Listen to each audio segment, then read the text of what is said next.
Welcome to the Hidden History of Magick, WitchTV, where we share how you can do the magic behind each episode. Today on the show, we spill the tea on the protocol for peaceful ET contact, talk about the blocks you can get when you channel psychic information for yourself, and Rhiannon tells a shocking and delightful story about a new galactic spirit guide. You already know the history. Let's dive into the magic. Hi, everyone. Welcome to WitchTV, where we are going to deep dive a special mystical topic based on our episode. Rhiannon and I are so excited that this week we are talking about the phenomenon, UAPs, aliens, interactions with galactic energy. Let's dive right in, because Rhiannon, you have a secret that you've been, maybe secret's not the right word. You've got gossip to share. You've got tea to spill. Yes. Well, I think that it's less of a secret because it all started when we recorded the episode. True.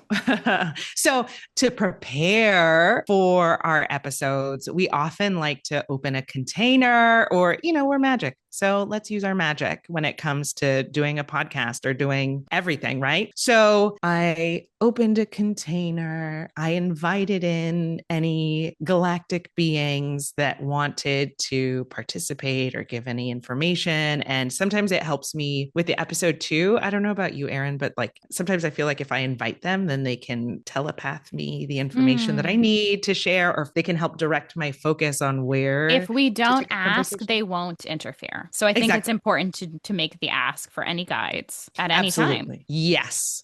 And why not involve an expert? If we're going to be talking about aliens, let's ask an alien, right? I did open and I set the intention, created the ask. And while we were chatting, I kept feeling this weird, tingling in my crown.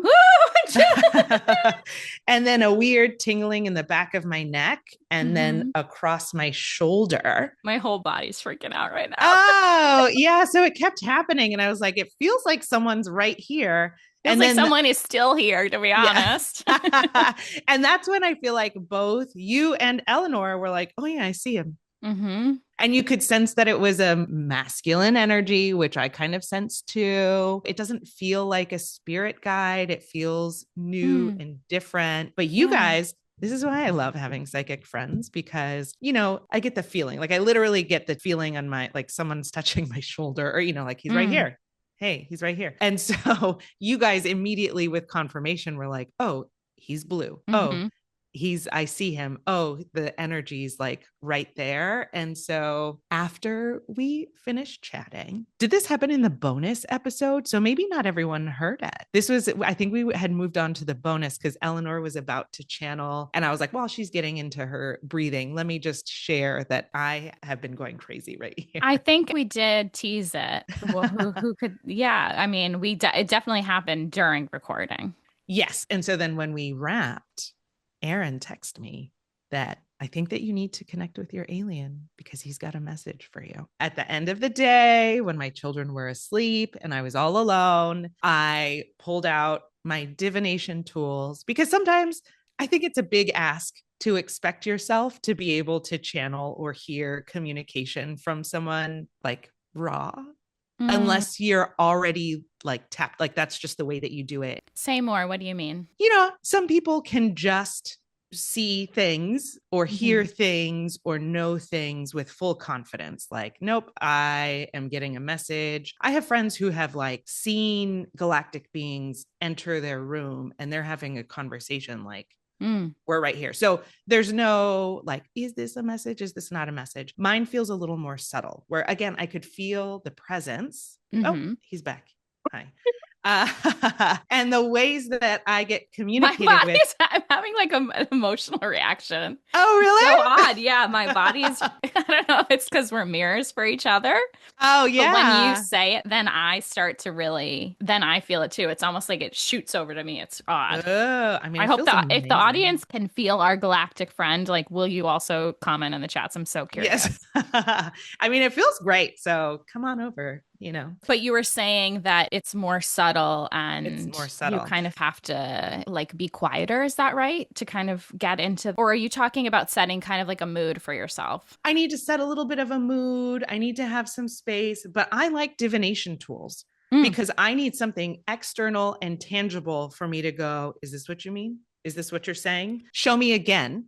got If it. you're saying this, be obvious. Yeah. Make it obvious because Mm. I am just going to assume this is a coincidence or, you know, like, I don't know. There's a skeptic part of me that's No, still but in this the is so way. good for our audience to hear of like, how do we get into it? How do we know it's true? What are the tools you're using? Because I use tools also, and I'm sure we have different and similar overlaps. So what are the divination tools that you use to connect to your Okay. alien?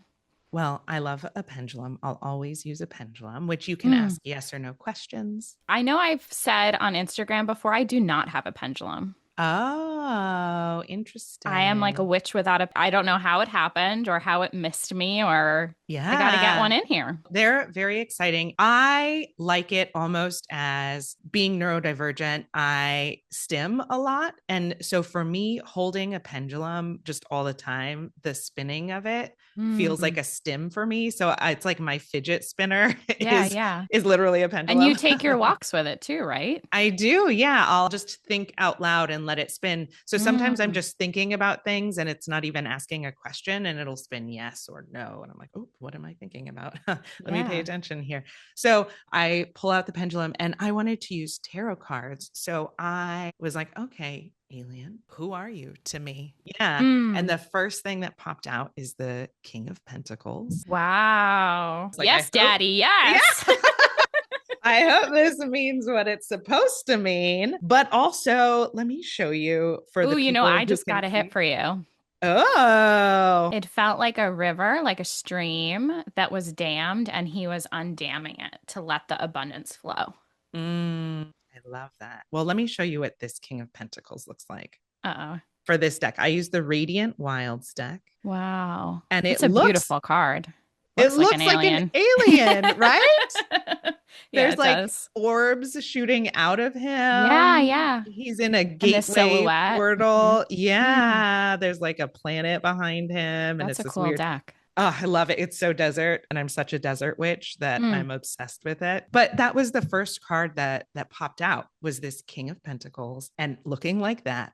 So then I got distracted because my music was playing, and for some reason, for that whole day and the night before, it started the night before, I Mm. had the Kings of Leon stuck in my head, Okay. and they're That guy? no, I don't know. Oh yeah. Use somebody. Yeah, Yeah, yeah. that's Was it it. clear, my interpretation? Yeah, and like Sex on Fire, and Okay. the song that was in my head was the song Revelry, and I don't know that I ever listened to it when it was out. I liked Mm. them when they came out, but I'm not like putting it in my playlist or audio mix at any point. It's just Yeah, like, it oh, just was there. I'm in the mood. I'm in the mood. And so then I listened to like Kings of Leon for 24 hours straight. And Hmm. part of that is being neurodivergent is when I get I in the do mood. that too. When Yeah. I lock into something, we just had our equinox party and I mentioned, and now I have to look up her name, but Jody, what's that woman's name? Messina. Is it Jody Messina? Jody Messina, thank you. And I, for like the last 3 days, have just been listening to her like top five, like over and over and over again. And all my Oh, girls are yes. singing it now, but I do that too, where I cling on to something. I've seen on TikTok that actually it's like your brain needs the soothing of whatever that sound wave is. And that's why you play it over and over again. Well, then, because I'm, trying to do my tarot and I'm like, oh, I got to replay this song, Revelry. And then I thought to Mm, myself, in the middle of all this, right? I already pulled the King of Pentacles. yeah. Why am I in the mood for Kings of Leon? And Hmm. I got chills. Another one. Woo, now I got it. And so then I was like, oh, does it mean something? Is this a message? Chills, pendulum Mm-hmm. swinging, right? Mm. So then I was like, Kings of Leon, is your name Leon? Yes. Yes, yes. And then, oh, I'm getting chills again. And then because it was like the King of Pentacles too, that it was like, oh, yeah. Crossover. Yeah. So I'm like, oh, maybe this is a sign. Again, very subtle, Mm-hmm. I almost would be embarrassed to say this in mixed company. And by mixed company, I mean like Muggles? non-psychic. Yeah, muggles. There we go. You know what I mean? To be like, I was listening to Kings of Leon, and obviously his name is Leon. But then I was like, Leon feels like a dumb name for an alien. But that to me is so spirit, because I'm always like, no, girl, like not that thing. And it's like, yeah, this. Like it's always your logical mind's like, that can't be it. Like that's how I know that information sometimes is clarified or confirmed, because I'm like, I would never have picked that one. No, I'm gonna go on like, oh, here's my blue pal Leon. Say hi to Leon. I'm gonna like Bashar has a cool name, but I'm like, I'm gonna channel Leon. Thank you. So then I was like, dumb name. Okay. If Leon's your name, then send me a lion. Because I was like, okay, maybe it might be related to like, maybe he's got like a lion energy or whatever, which that kind of chills. Yeah, I know he really is like a king. I'm like, what are we doing here? Beam me up, Scotty. I was like, send me a lion. And so the next day, someone told me about a lion, like straight out of their mouth, like they were going to get a lion tattoo. Yeah. And then another lion showed up somewhere, and I was like, fine, it's Leon. And then the first reel I saw when I opened my phone to Instagram that day was about this former mayor in Mexico had posted their like Ring camera footage of these orbs, glowing orbs that roll around. Like they look like fireballs rolling on the hill. And the town, he was the mayor of Nueva Leon. Wow. I think his name is Lee. I think he made it pretty clear. Incredible. Yeah. And I do think I need to externalize a lot of the information. And so I think that's the way I have this like conversation that way. And I think it's really normal to want to get validation and want to get confirmation and to want to feel really connected. Speaking of Eleanor, when her and I kind of started our mediumship journeys at the same time, which is why we're so close, different things we were going through, we were able to like confirm and validate for each other and not feel super insane, which I feel like saved my life many, many a times. And one of my favorite channeling sessions with her was when she saw my guides for me and was able to kind of clarify and confirm specifically an elfish guide that has long blonde hair and elf ears and like a white tunic. And he gives like regal fatherly like love, and I see him as like a father figure. And so for her to be able to see him was like so incredible, because in my brain, you know, when I'm with a sitter or, you know, when we're with other clients, we get confirmation from what we're sharing. But for ourselves, it's hard to get that confirmation. So it makes sense to get signs, to ask for more information, you know, and to have your spidey senses up a little bit so you can get clarity. Hello, you gorgeous witches. Do you want more community and magic?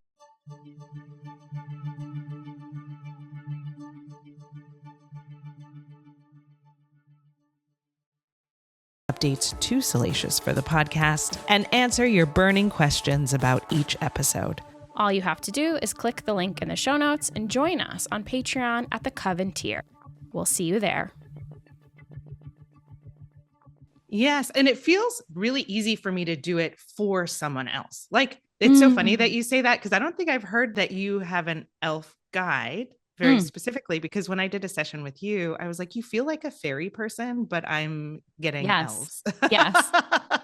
You were like, it's fairy adjacent, but you were like, I don't understand what this being, it's like not this, but it is this. You know, you knew they like were the connected. Guardian of. Yes, which is what elves are. They're guardians for the Fae. Wow. Okay. Which is why I feel deeply connected to Fae energy, but also like protected and protector of them. Yes. Yeah. So for someone else, very easy. But I think it's that thing where as a channel, it's easier for me to be a grounding rod and a radio transmitter. But for myself, it's like that energy doesn't spill out anywhere. There's no feedback loop. Sure, in my body maybe, but I don't know. It feels like it's just like an open faucet. And do you think that's because it takes more trust in ourselves? Yeah. Yes. And a confidence to be like, I'm talking to an alien right now. You know what I mean? Sure. Talking to elves. Sure. Where if I'm doing it for someone else, like it doesn't matter if it's I'm sensing an elf or whatever, because what you matters just say is what it is. Yeah. Yeah, because people can get the healing whether they think it's a metaphor or it's Mm. real. But for yourself, there's like, I don't know, it's a blind spot. So it can What's be the like, weirdest thing you've ever channeled that you were like, I cannot physically say this to another person? oh, well, yes, let's make it. Just out of Well, anything like that has just been so bananas that I mean, you say it, but you're like, oh, brother, they're really gonna have to wrap their brain around this one. oh, for people, I don't Yeah. remember my Mm. sessions enough Yeah. to. I'm more self conscious when I know the person and I have to say something that I know is very true Oh, and very completely. private, or, Yeah. I don't read my friends for that reason, yes. unless they're psychic and then we're exchanging. But even Yeah. Jesus found it hard to read his friends. Oh, really? Yes. That's one of his like anchor readings that I love is that he goes back to Bethlehem and they're like, "Psh, you're just a carpenter's son. Like, what do you think you're doing miracles for?" Like, everyone doubts him. And so his abilities are not able to be like fully realized. I'm butchering whatever the synopsis is, but I think when it comes to, doing it for myself, that's part of the doubt. I have to deal with the part of me that doubts it and the part Mhm. of me that's open to it. I'm like, well, can you make it very clear? Yeah. Externalize it. Let me try to get confirmation from someone else. Like I even felt confident to do this in the first place because both you and Eleanor were like, yes, what you're feeling Mm. is legitimate. And I'm like, okay, well, let's see what happens. But then I did pull cards because I was like, what are you here for? What's our Yeah. What was relationship the or message? whatever? And it was really that we're meant to work together. And so I was like, are you a guide? No, not a Hmm. spirit guide, a collaborator. And so Ooh, wow. I Interesting. know. And so then I asked, well, Erin said that you have a message. What's your message? And immediately, the thing about asking questions is that they say this a lot in near death experience stories. And I like referencing near death because it's like, in scientific journals or whatever, you would have to cite your sources. And there's like, this study realized this and that study realized that. And then you like compile your theory based on all of the evidence. And I feel like near death experiences are that for Mm. the spiritual world. So the thing that near death experiencers will talk about is on the other side, everything's telepathic. And the Yes. moment that you think a question, the answer's embedded in it. It's like the question and the Mm. answer come together in a And we learned packet. that in the Ariel School too. Telepathic. Yes. Oh, okay. Yes. Often, how I can tell something is a telepathic communication from a guide or whoever is around me versus my own thought process is Mm. that when it's just me, I think the question and then I go, and I logic the answer, right? It's like steps. You can Hmm. feel it. Sometimes there's shortcuts, but it's a process, a thought process. Yeah. And then when I telepath it, I ask the question, and often before I can even finish the sentence, the answer is right there. Right. Right next to it. Yeah. Yeah, because they come. And that's why for anyone that's like trying to do this kind of work, I think the best thing, the most open thing that you can do is approach literally everything with curiosity. So even the idea of like, Mm. why am I listening to Kings of Leon? The answer pops in, right? Mm. Where I didn't have to think about it. It's like just asking the question. It is Brought it that like, in. yeah, ask and you shall receive or whatever. You have Ooh, to I ask love the that. question. It's almost like the curiosity is moving you, is elevating your frequency enough that then the answer is right there on the other side. Yes. Yeah. So, what was the message? Well, it's that we're supposed to work together. Oh, So got it, got it, he got had it. already given me like a million cards about that. And so I was like shuffling and I was like, okay, so then what's the message? And then he was like, we already talked about this. But, and I was like, I know, but I need lots of information. So if the message is that we're supposed to work together, then give me the Seven of Pentacles. Like give me the card that is like about working and cultivating and like planting the seeds or like it's very Yeah. to me the Seven of Pentacles is like a work card, Mm, right? okay. Yeah. You were specific. Yeah, and guess what popped out? Oh, no. Out of 78 cards, we got the Seven of Pentacles. And so I was like, Wow. okay. Do you have clarity on like how you're going to work together at this point? Or are you still kind of exploring? Absolutely not. No, Mm. I'm still kind of I'm still kind of exploring. I read that book, Opening the Channel. Have you ever read that book? Mm-mm. I think Sanaya Roman is one of the authors, and then there's someone else. I read it during the pandemic, and I did learn techniques and this idea that in order to channel a being, they have to drop their vibration Yes. and you have to raise yours. Mm-hmm. so that you meet in the middle, and that you kind of have to get out of the way because they're using your body like an instrument kind of thing. Yeah. And so back then I did channel a little bit, but it like weirded me out.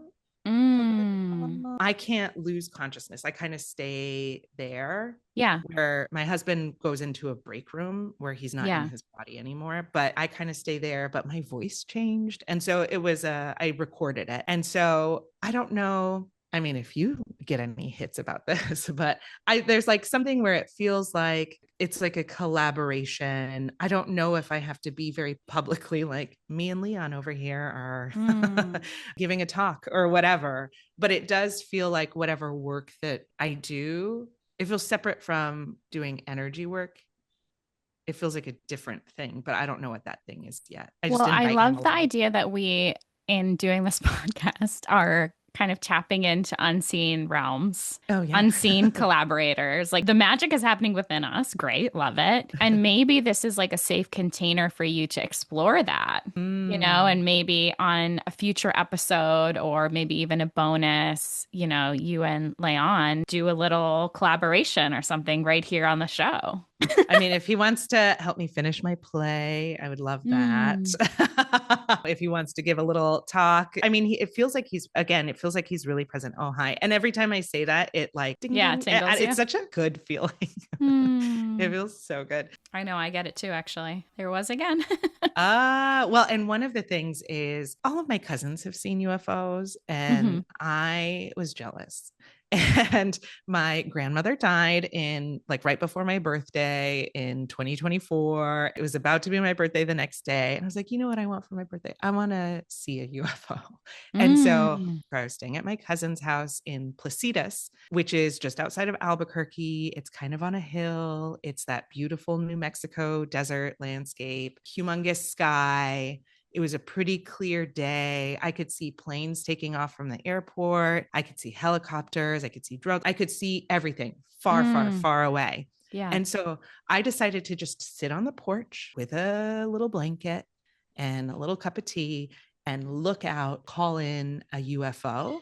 And it took about 45 minutes. I was on the phone with Baron and I was like talking about what I was doing. And then I looked up and I saw an orb. And I was like, oh, I think I saw a UFO. And I got the full body chills. And then I was like, I got to go. And so I locked in on this. Yeah. And so then the skeptic is like, is it a plane? Is it a planet? But then it moved in front of clouds. So I was like, it can't be a planet.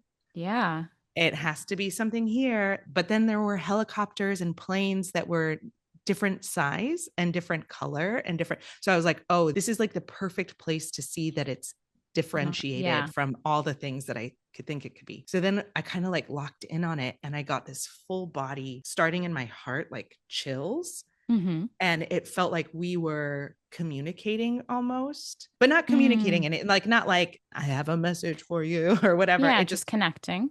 Yeah. We were connected and it felt like love. Like I was like, oh, I think I love this shit. But it's weird. But I think also the thing I have to remember is that as humans, we think of love as like romantic love or relationship love or whatever, when really love is the fabric of the universe. Love is. Amen. Yes. I felt this love and I was like, it doesn't matter if this is real or not, because what I'm feeling feels amazing. And I'm just going to lock into that. I'm going to take a video and I'm going to send it to all my cousins. And I'm going to be like, guess what? I saw you. I got one.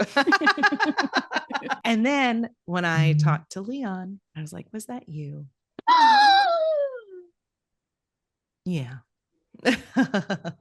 So I think I'm gooped. It took a while for this next door to open. But the other thing that in our conversation, it gives me chills when I say stuff that's like, I'm like freaking out right now. I hope everyone's watching WitchTV because I'm aghast. Well, the other thing is that he exists beyond time. Whatever his Mm. race is, they don't experience time the same way. There are certain things where he feels a certain way towards me. This feels so weird to talk about it like this, but I have to do it if I'm going to do it, I guess. He feels a certain way about me because he already sees our full, like he gets to experience the full. For me, this is just like baby steps opening up into something, He but he sees it already all. knows. Mm-hmm. Ooh, he sees the full timeline.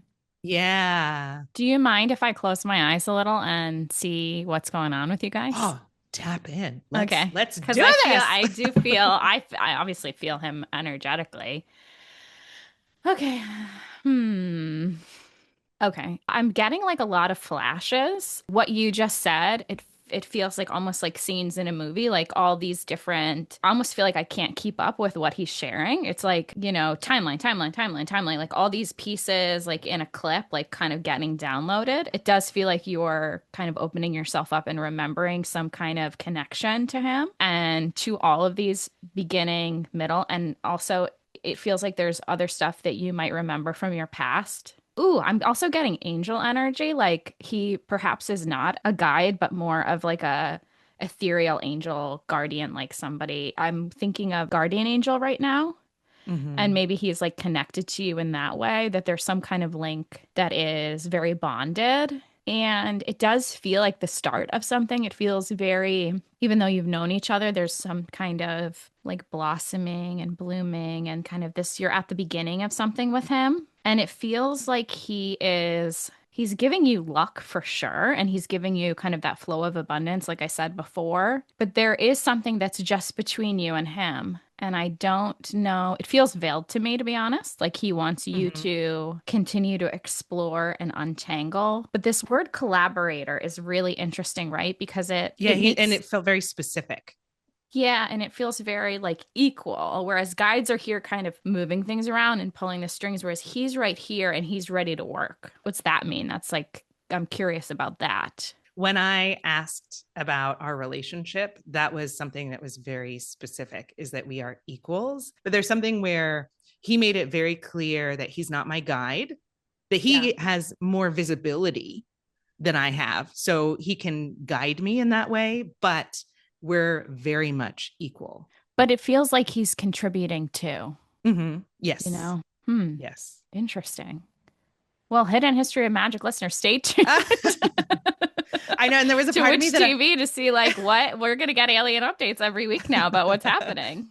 well, I did ask, I was like, I mean, do we hit YouTube with this? Like, what's going on? Mm, And it was this, just to give you confirmation, it mm, was very clear that like, it's just us right now. Or, like mm. we're At the working on beginning. something. Yeah. Yeah. And I was like, well, if we are, then you got to send me money because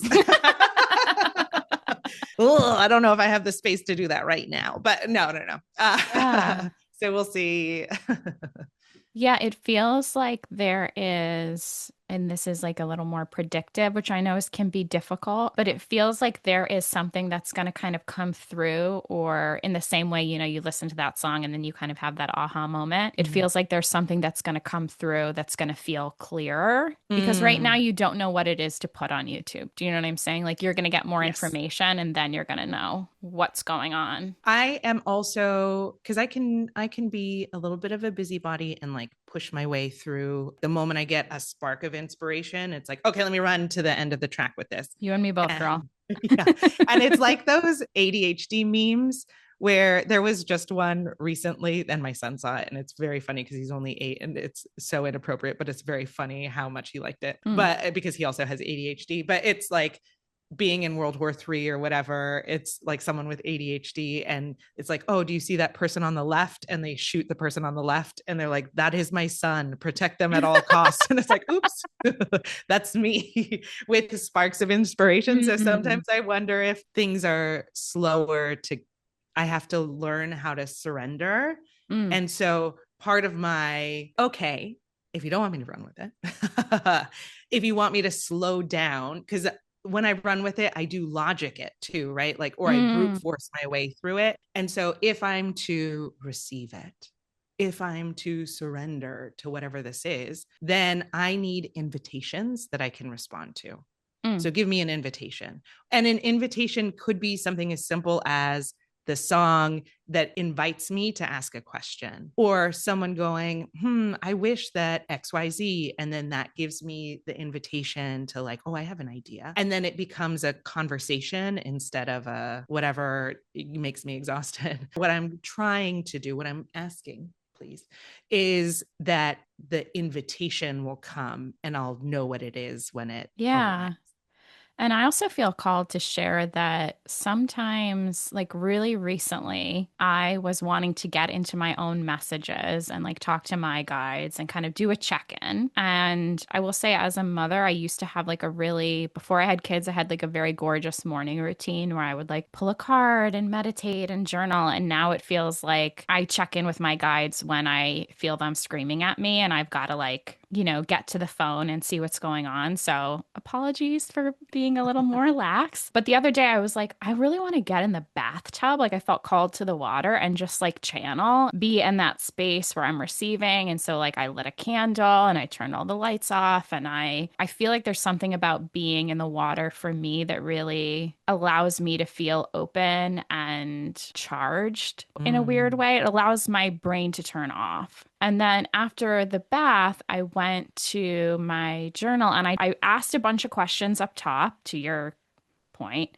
And then I really just free wrote for as long as it took to answer all the questions. And for me, I love what you were saying about like, I need confirmation from like the signs or whatever. Like, I need confirmation on the page.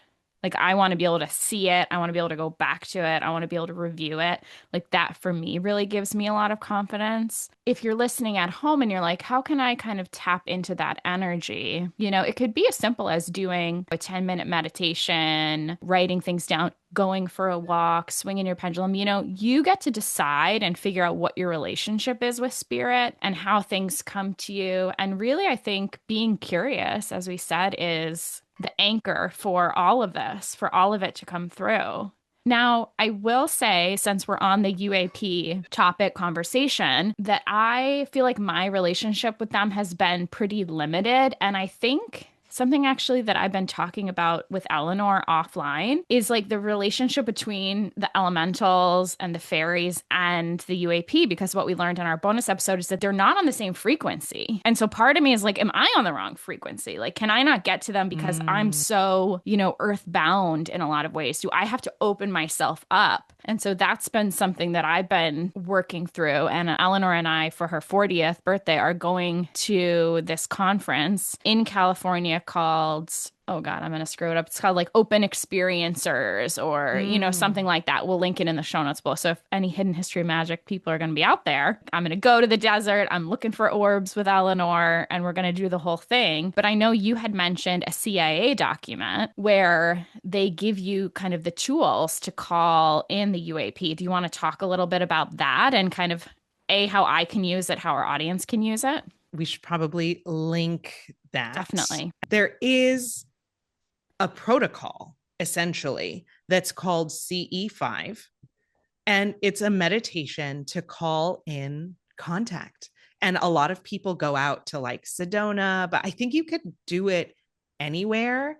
And what's interesting about these CIA documents, because I know you've spent a lot of time with the psychic medium documents, and I feel like the UAP situation, there's overlap with psychic abilities. 1,000,000%. A million. Yes. And we keep treating aliens and UAPs like military or science fiction or science because it's tangible on some level in a different way that maybe psi abilities and remote viewing and it's masculine are. Yeah. It's dominated completely by men, the military. Exactly. Yes. But then when you look at people who talk about their experience with UAPs, it's always this like spiritual experience. Even people going into space for the first time and going, I want to say that it was like William Shatner, where he had this like spiritual experience, just seeing Earth from that far away, you can't help but think about how big Completely. how big everything is. And Well, so, one of the first links that Eleanor introduced me to is this man called Jake Barber. And he was basically ex-military, like crazy Secret Service, like yada yada, fighter pilot jet, like was doing missions that like you wouldn't believe. And his experience with the phenomenon was that he felt a divine presence that reminded him of his mother and a wow. divine love that shook him to his core. And he was Mm. one of the first experiencers in the military to kind of add this layer of love to it. Me and that object in between the pick and the drop site, there's about 20 miles in between. I felt like something was inside of me. I felt like I was possessed by the most beautiful spirit I'd ever been possessed by. And Was it loving? it was loving. But there was a sense of sadness at the same time. Had you ever had an experience like this before? No, no, it was a very feminine energy. I'll tell you that. It felt like the spirit of God, but not in any masculine sense that I had ever felt. It was like, again, the feeling of my mother, my daughter, and beauty. And it wasn't like a soul, it was like a frequency that I was connected with. And whatever that force was since that night, it has stayed with me. And as crazy as this sounds, it's what's guiding me now. And it's what's providing protection for me. It's changed your life. It's changed my life. He became very famous very quickly in kind of the UAP circles. And then, very shortly after, kind of backtracked a lot of what he said in terms of like he was gonna, put out a lot of evidence and be somebody who was like really supportive and really outspoken and continue to be a whistleblower. And then he pivoted and now his business is like protection against UAP. So it's a really fascinating and it's such a Oh. bummer because it's like, oh, this would have been really cool. Yeah, I know. And I think that the spiritual conversation needs to be there because if we're thinking about interdimensional beings, especially, which I believe is probably why we have a hard time pinning them down or whatever. Mm. I think that they're interdimensional and we see them at certain points. Mm-hmm. That's why certain cities have more sightings than others, although that's not even that true anymore because a lot of places are seeing them. You have to like think about who's going outside to look for them too. But what's fascinating is that the CE5 protocol is essentially a meditation where you set an intention for contact Mm-hmm. and then pray about it or meditate about it and then see what happens. Mm. Easier to do at night, I'm sure. It's easier to do in places like Sedona, but I only think that that's because Those places are charged already. they're charged. I think energetically, like I wonder if alien ships are moving on energy or frequency that we can't harness yet, then maybe there are places in the earth where they go to recharge because magnetically, like Sedona, I think about. That's such an interesting idea. Yeah. Well, Sedona's red because Mm-hmm. it's covered in iron, Mm-hmm. Mm-hmm. right? So that to me, I'm like, that has to have some kind of magnetic thing. Is this real? I don't know. That's just what my Yeah, no, sense is, but it's that like makes iron sense though. ore. Yeah. Yes. And so places where there are red rocks, of course, there would be more UAP activity because what if they're playing with the magnetism? You know what I mean? Yeah. Or even at the poles when we think about all the conspiracies about alien Antarctica. bases. Yeah. Is it because there's like a magnetic Mm. thing that they're harnessing that we don't understand quite yet? But they often will communicate telepathically. They often will move in and out of, like, it's almost like they're teleporting.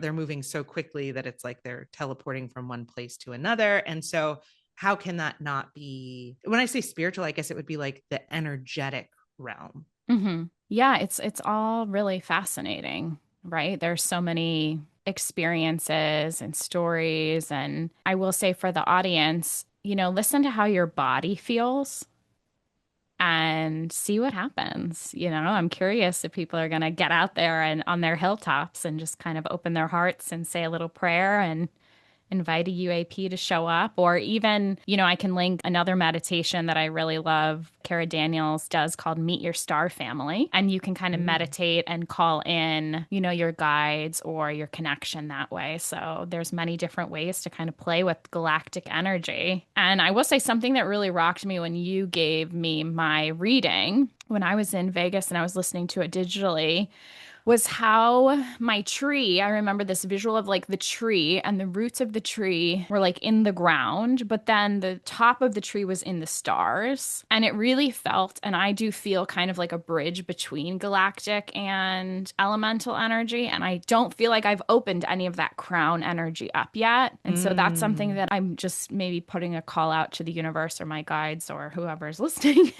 that I am wanting to clear that space and open that up and see what comes through.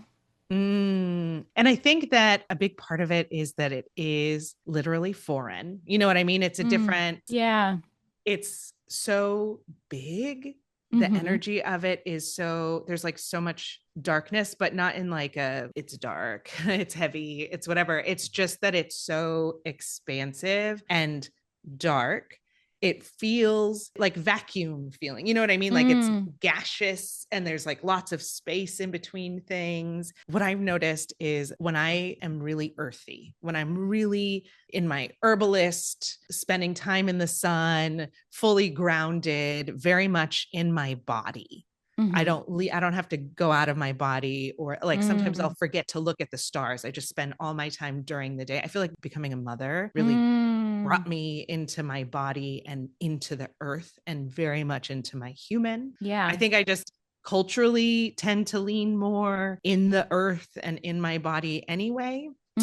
What I had to work through, because I do get called to space a lot. I do get called to the stars. I've spent so much of my life, because I lived in New Mexico, the sky is insane. You can see the Milky Way. The sky is huge. You can see satellites moving. So my cousin and I would just get like hot chocolate from Sonic and lay in her backyard. That's and so fun. Make wishes on shooting stars. Like it was, that was like the best way to spend a Friday night. I've always had a pull to the stars, and then becoming a mother kind of brought me back into my body. And there's something about the gravity. If I don't spend time intentionally going up, the gravity kind of squashes me.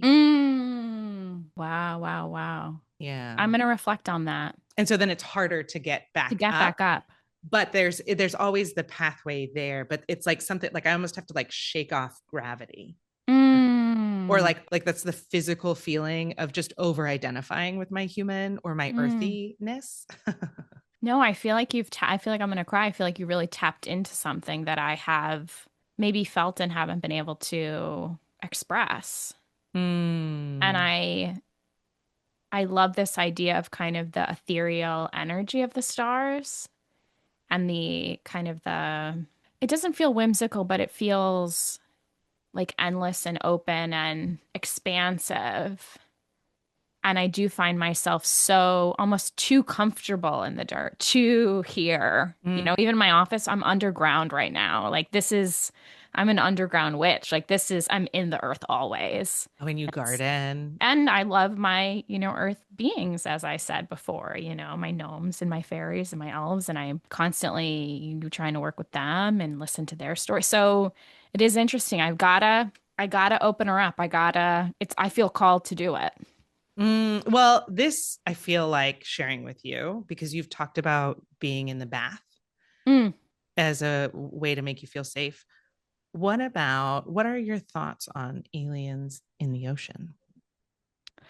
Love an alien in the ocean. I mean, definitely have heard, the lore that, ships can go from underground, from in the water to above, that, they have technology. And that's, one of the reasons that people believe UAP to be in the water is because that simulation of going from the water to the air, we can't do that, but they can. I've definitely heard that before. I'm obviously very into the Gerald dolphin story that's happening in Florida of that man being abducted and working on underground cities. Yeah, so that feels, so do you feel like me going into my bath is like maybe opening up a water channel? And I wonder if instead of imagining connecting to galactics in the sky, if you start with the galactics in the ocean. Okay. And then see if they'll take you to the sky. Love that. Yeah. And also, I need to be bold enough to just get up there. Oh, yeah. But also, I like the audience. Yeah. I like the baby steps too of working my way up. Yeah. You gotta, because belief, right, is a huge part of it. Like the belief can block an ability to go somewhere. And so we need to find whatever permission slip we can gain, totally. whether it's like some guru or a cult. No, not a cult. Don't do that. But if some book, if it needs to feel official, like a CIA document, let me do the official CE5 meditation that everyone's doing instead, because it's easier for me to believe in that than my own ability to just go outside and set an intention. You know what I mean? Like we got to do whatever we can to open, because it is like we're a little rosebud and we need to allow it to unfold in a way. But it's hard if we're like, I don't know. There's like the safety element that I think we need to feel open. I love it. What a gorgeous episode. What a fun WitchTV. I feel like I learned so much. I'm taking down notes. I'm ready to go out on the hill. I can't wait for my weather to get warmer so that I can really spend more time out there. And something that you said too about New Mexico and the sky reminded me of Amarillo, Texas in the sky, and me being a kid and being out there and just looking at the sky. So many kind of interesting, fun little tidbits to reflect on and to re-listen to. So I loved this. Oh, great. Yeah. And I feel like we can probably we'll link the conference. We can link this CE5 meditation. We can totally lots of links for people to get into. And if people have questions, if you have experience talking to galactics or aliens, would love to hear about that, especially because I'm new in my friendship with Leon. I keep pointing like he's right here over my shoulder. Like Vanna White. Yeah. I'm excited for you guys, and I'm excited for us that we get updates on what's happening. That's very funny. What's so funny is that part of my interest in doing the Hidden History of Magick is that I could be psychic while still being like grounded in reality or whatever. And then I like that it took to episode like, nah. 3. I know. Here's an alien. We're going to make you even weirder, girls. Yeah. That's funny. It is what it is, you know? Amazing. Well, sign off in the comments of your alien encounters or questions or things that resonated with you. Any synchronicities while you were listening. We'd love to hear them. And remember, just be curious. That's all you got to do. Beautiful.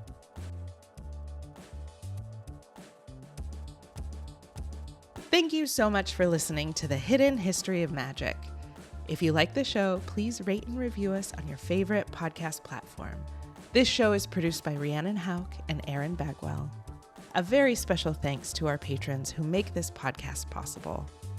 To join our coven of gorgeous witches, get bonus episodes, attend live events, and learn real magic inspired by each episode, join us on Patreon.